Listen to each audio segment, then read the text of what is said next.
Not really. I knew you wouldn't be any good at this. Do you know how hard it is to say bad things about someone? It feels so wrong. Why don't you practice on me? I suppose I could try. You big, mean, nasty brute. She puts her hands on her hips. Meanie. She looks at you. How was that? Try hitting me. Put more accent on brute. You big, mean, nasty brute. Better, now. Now him. And he clamps her hands over her mouth, looking shocked. Oh, I couldn't. I mustn't. She blinks. How does one hit somebody, anyway? This is... Wow, this is a really interesting character. Go ahead, do it lightly. Remember, I'm a mean, nasty prude. I deserve it. And then he slaps you. You barely feel it. She still looks shocked and frightened she hurt you. Oh, I'm sorry. Did that hurt? Tell me you're okay. I've never been hit so hard.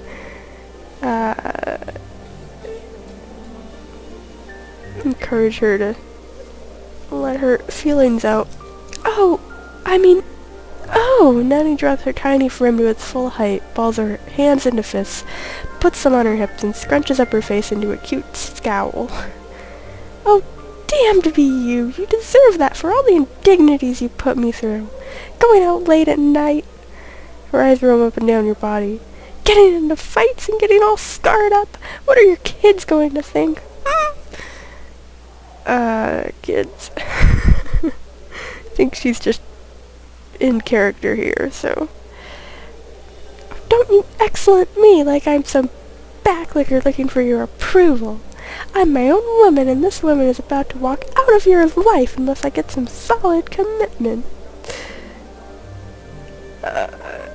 Alright, calm down. And he sighs tiredly. Whew, that was easier than I thought. Oh, that's a nice bit of experience. And I'm sure I'll do better next time. I'm so excited to have learned something new. Thank you. Let's see what she knows about... Does she know anything new about this now? Updated my journal. Oh yeah. Maybe I saw that mean Marissa sneaking out of Vivian's room one night. Now I'm not saying she took it, but I know Marissa's not a very nice person. And that sure sounds suspicious, huh? I'd go ask her about it. Okay, now ask her about Raveled Puzzlewell. No, sorry. That's a great name though, huh? I'll bet she's a really interesting person. Hey, you should ask Eves about her. Eves collects all kinds of stories. Cool. Kind of want to keep talking to her, but my throat's getting really dry from doing her voice. Might come back. That's really I like her a lot. Okay, so we're trying to find Marissa and I'm gone. Yves. I haven't seen either of them yet. Juliet.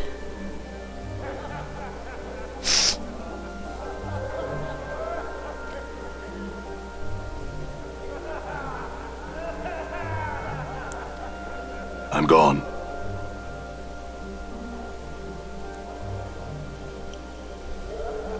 I'm gone. Okay, brothel patron. Vivian. Delora. Modron. And there's Fall from Grace. I don't know if you can hear my cat. He's on the floor making noises. I'm gone. Yves the Tail Chaser. Okay. Let's save my game. This fetching young woman has a faraway look in her soft sea green eyes. Greetings, I am Yves, the tail chaser. What a coincidence, I too chase tails. Oh, Mort.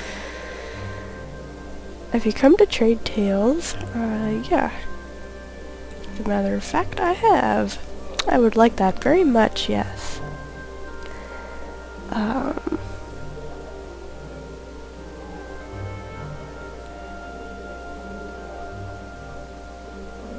Could tell the story of Requin's curse. I think I might do that.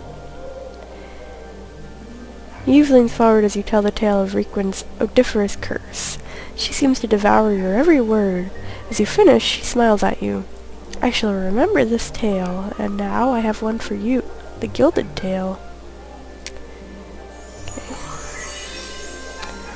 Upon the plain of Ysgard in the gilded hall, where those sensates that seek the pleasure of gullet and loin can be found, they indulge these passions in earnest, never realizing that the doors of the hall may never open, and that there is no clear path back to the civic fest hall. They are the unwanted sensates, the ones that do not truly believe in the faction, but instead seek only pleasure for pleasure's sake, are prisoners who do not realize they are such truly prisoners. I have another tale to share with you. I have a feeling we're going to get experience for all of these, so I'm just going to go through them. Tell you a tale of the Dustman, Chapters of Dust. There are chapters in the Dead Book, a massive tome in which the Dustmen keep the records, the passing of all that lives into the eternal boundary. In this book there are chapters that are naught but dust, and it is believed that the names therein are lost souls who cannot die, but must suffer life eternally until history itself dies and grants them release. Okay, talk about the Alley of Lingering Sighs.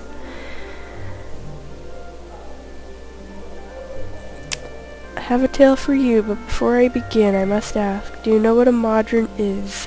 And in fact we don't, although you can see that they have them here. Modrons are creatures of total law, almost more machinery than living things. There are many different sorts of modron, but all have their place in a very rigid, carefully organized hierarchy.